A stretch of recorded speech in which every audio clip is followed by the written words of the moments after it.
Fala Fera, essa é a nossa aula sobre eletrização por indução. É a segunda aula desses processos. A aula anterior tratou do atrito e do contato. Antes de falar sobre a eletrização por indução, vamos falar somente sobre indução. Induzir é separar as cargas aqui na eletrostática. No nosso exemplo, eu tenho um corpo indutor carregado positivamente e um corpo induzido neutro, mesmo número de prótons e de elétrons. Eu vou aproximar esse indutor do induzido, mas eu não vou tocar eles. Eles vão ficar próximos, mas sem tocar.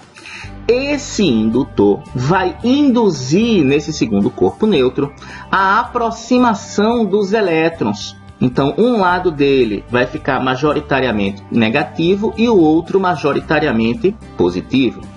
Note que o induzido continua neutro, porque o número de prótons é igual ao número de elétrons. Então, o processo de indução é o processo de aproximação de um indutor eletrizado que vai induzir uma separação de cargas no neutro.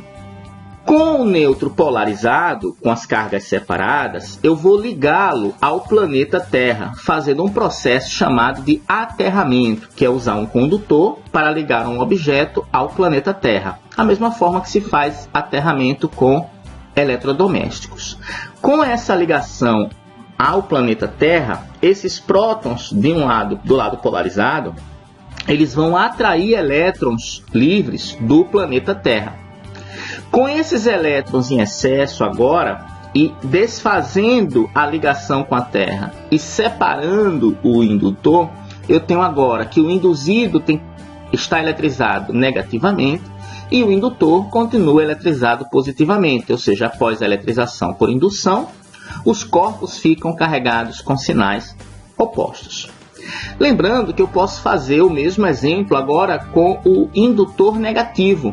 Veja, aproximando um bastão eletrizado negativamente, ele afasta os elétrons livres para o lado oposto da esfera.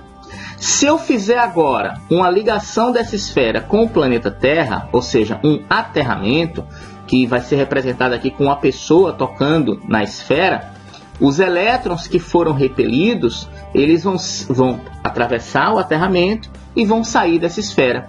Quando eu afasto o indutor continua negativo e o induzido passa a ficar positivo, comprovando que indutor e induzido ficam eletrizados com cargas de sinais opostos. Ok?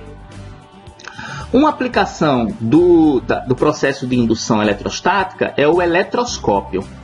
Eu vou falar aqui do eletroscópio de folhas.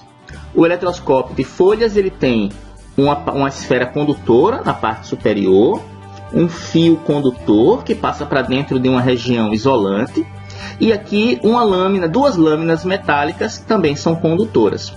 Quando essas lâminas estão fechadinhas, significa que o indutor que se aproxima, ele é neutro. Mas quando eu aproximo um indutor eletrizado, nesse caso ele está eletrizado negativamente, ele vai expulsar, ele vai empurrar, ele vai repelir os elétrons em excesso para a parte de baixo. Esses elétrons em excesso, quando atingem essas lâminas, as duas lâminas ficam eletrizadas negativamente. E corpos eletrizados com o mesmo sinal, eles se repelem.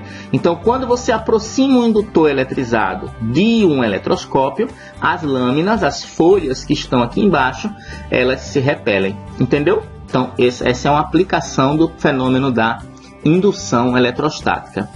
Pois bem, essa foi a nossa aula sobre eletrização por indução. Anteriormente tivemos as aulas de introdução à eletrostática, onde falamos dos princípios. Os processos de eletrização na aula 1 foram de atrito e contato. E essa foi a eletrização por indução.